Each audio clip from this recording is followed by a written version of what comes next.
מי שלא אחר וברך אמוני סבנדו ואותיו כדבר אדוני. Monday afternoon, everyone. Parashat HaShavuah. We're learning Parashat HaShavuah together as we do every week. Half an hour, no more. On the weekly Parsha, something interesting, something relevant. I try and find something that we can relate somehow to our lives, lessons of some sort. So this is a great, great Parsha. As I mentioned, when we opened up the book of Bamidbar, things start off in the book of Bamidbar very, very well. We're counting the people. They're all standing where they should stand. And everybody looks great. And the Levites are ready to do their job. And everybody is given their task and their portion. And looks like it's going to go well.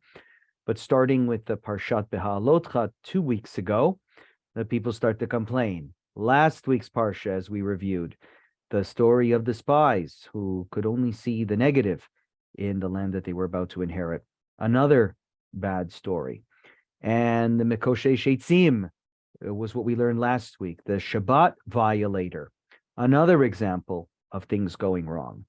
And this might be the worst story of them all. It's the story of the rebellion of Korah. Korah ve'adato, Korah's rebellion against the leadership of Moses and Aaron. It's not exactly clear what Korah is angry about. Most people say he's angry that he's not in charge because he is part of an important Levitical family.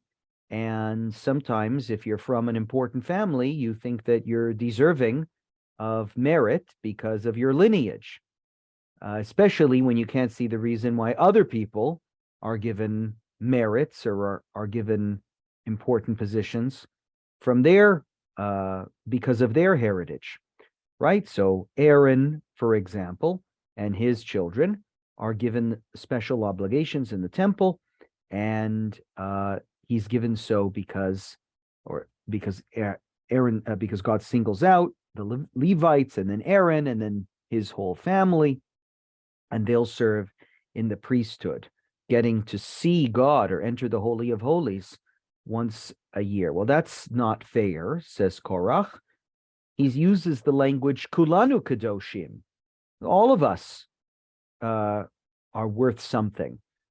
All of us are holy. Why should certain privileges only go to Aaron? Aaron is just a person like all of us. They're just people. Why should he get such better treatment than the rest of us?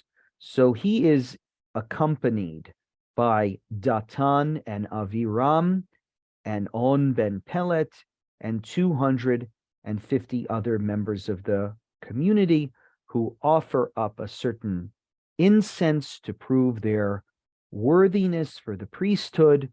And then the earth opens, the famous scene, the earth opens and swallows them up. So this is the story of Korah and his rebellion.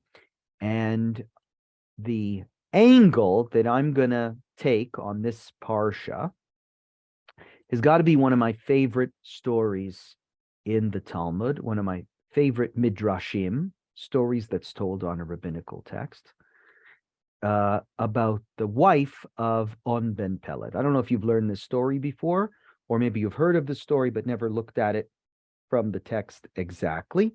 It's a hysterical story.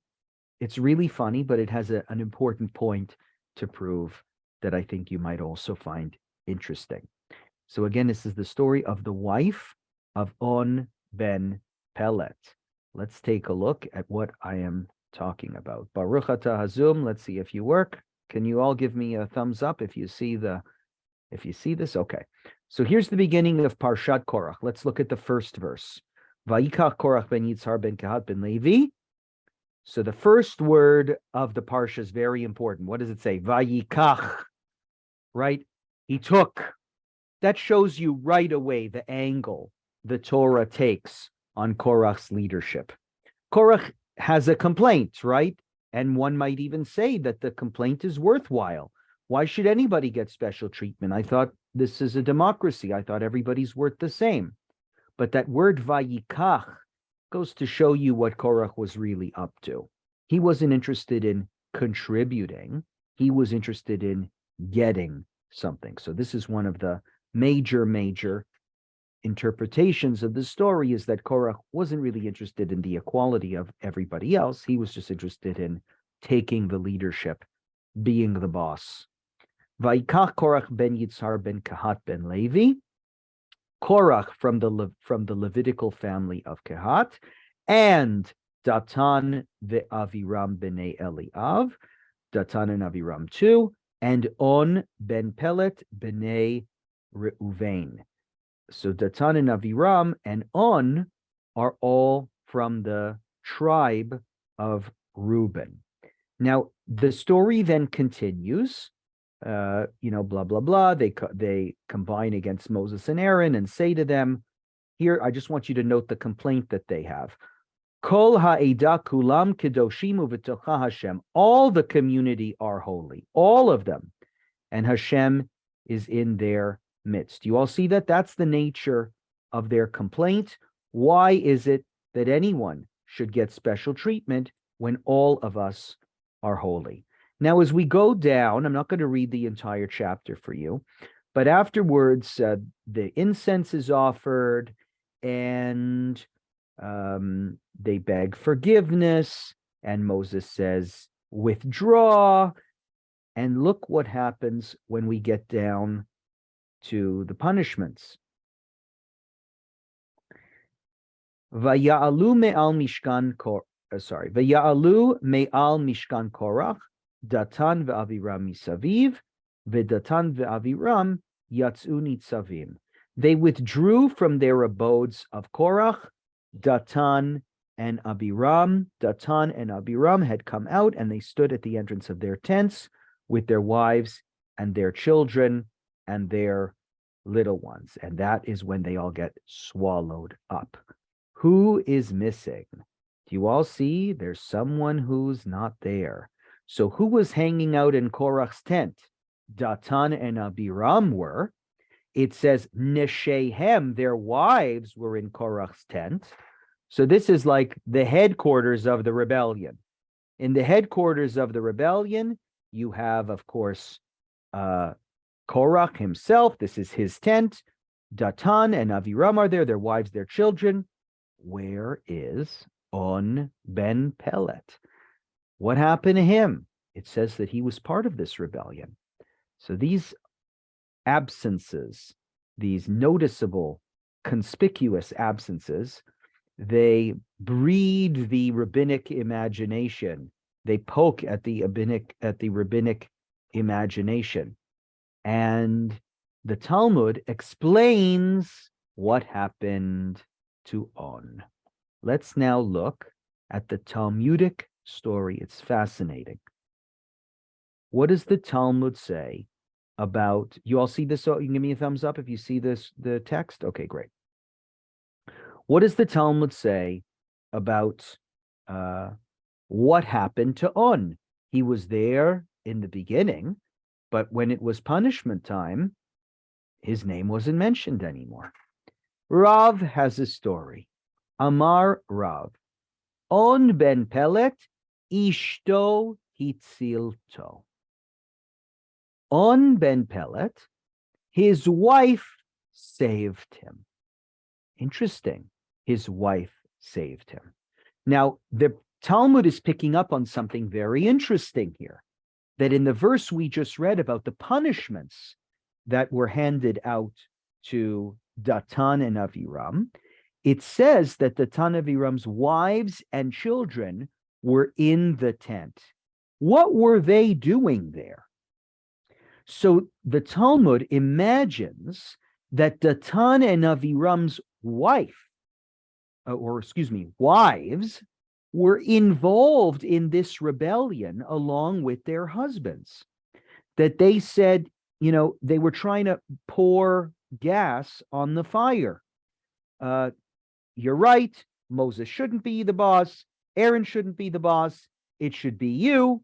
Their wives were as much as a part of instigating the rebellion against Moses as their husbands were. So the opposite of that is what elicits this story of Rav in the Talmud. Just as Datan and Aviram's wives poured gas on the fire, On Ben Pelet's wife was responsible for saving him, poured water on the fire, extinguished the fire. Now, how so? What happened? His wife saved him. She said to him, "What is the difference to you? If this master, Moses, is the great one, you are the student. And if this master, Korah, is the great one, you are the student. Why are you involving yourself in this matter?" Now, I love this because you have a typical Jewish wife. The husbands that are on the call, that are on the Zoom call now, this might resonate with you. I come home and I said, "What do you think of my sermon?" Or "What do you think about how I did today?"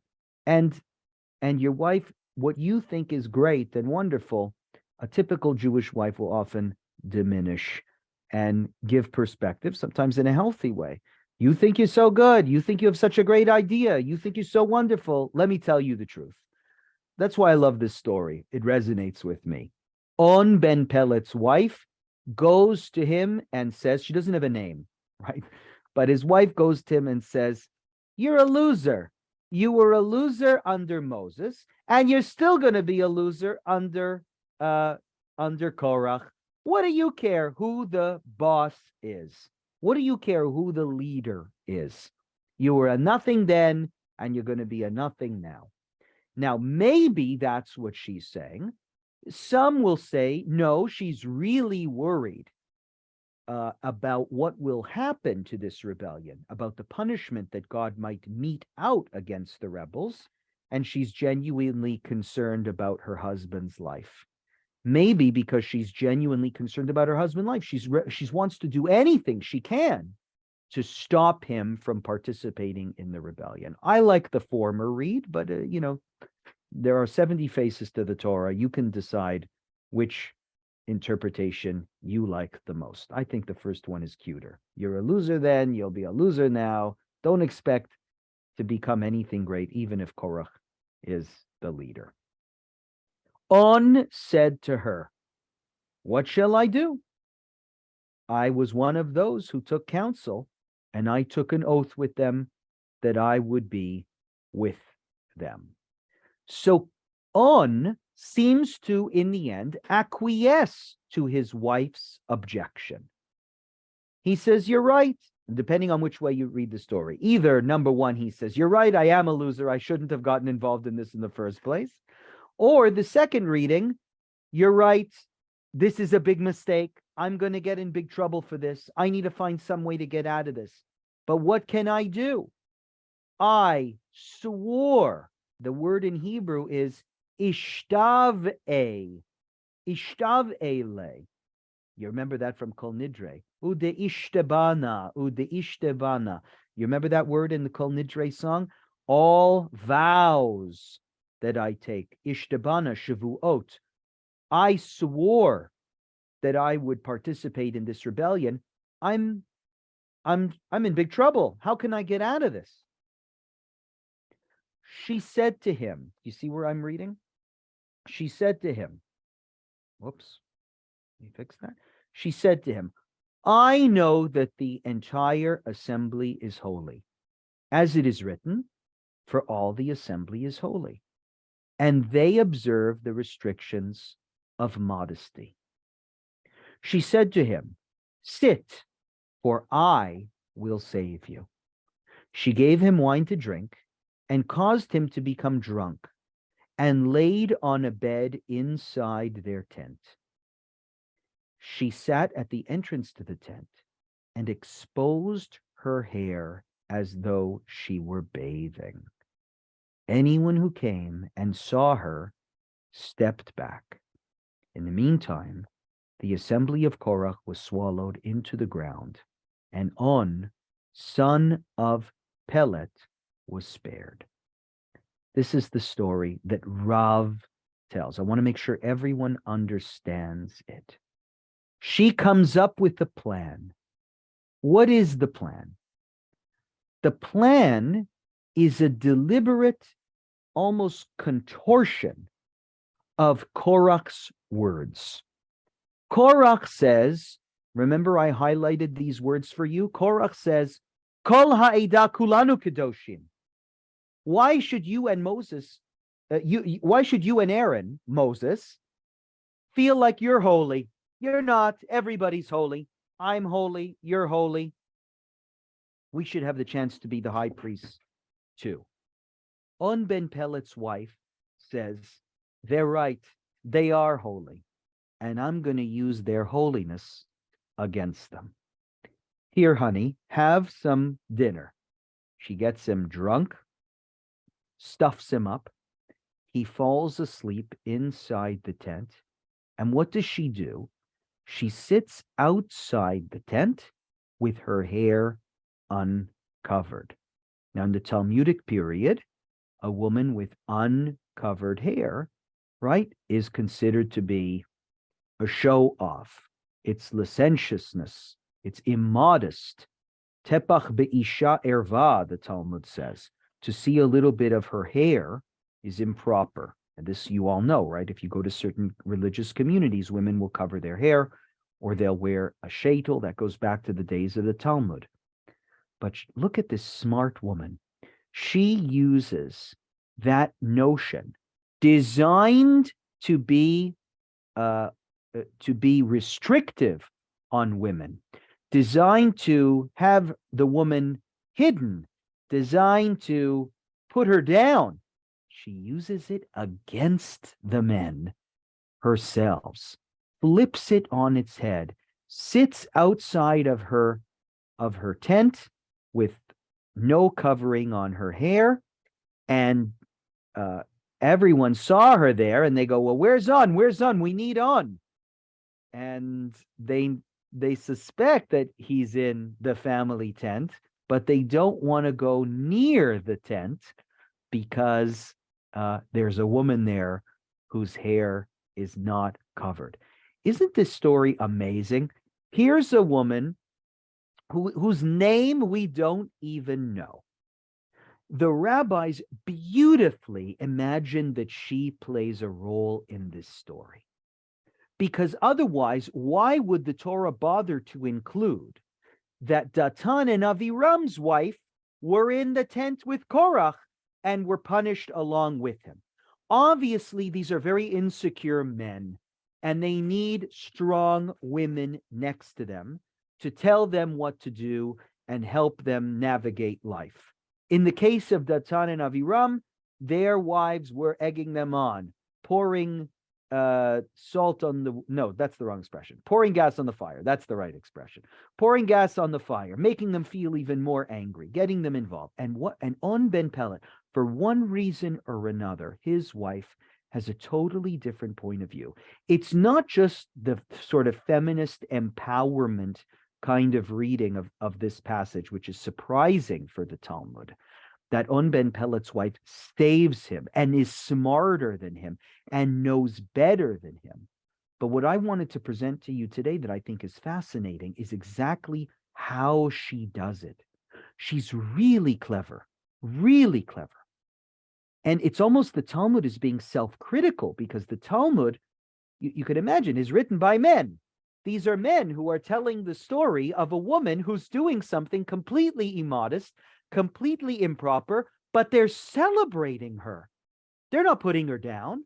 They're saying she was a genius, and she used our very patriarchal culture and religion and laws to her benefit when it was useful to her.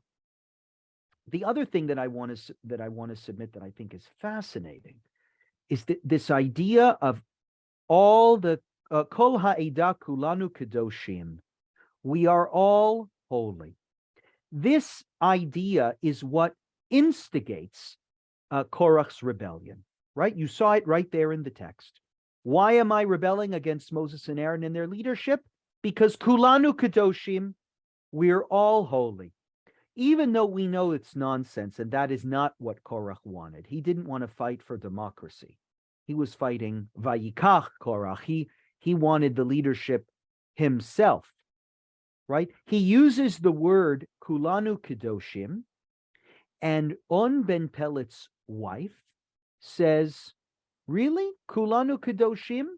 You're so holy? Let's see how holy you are.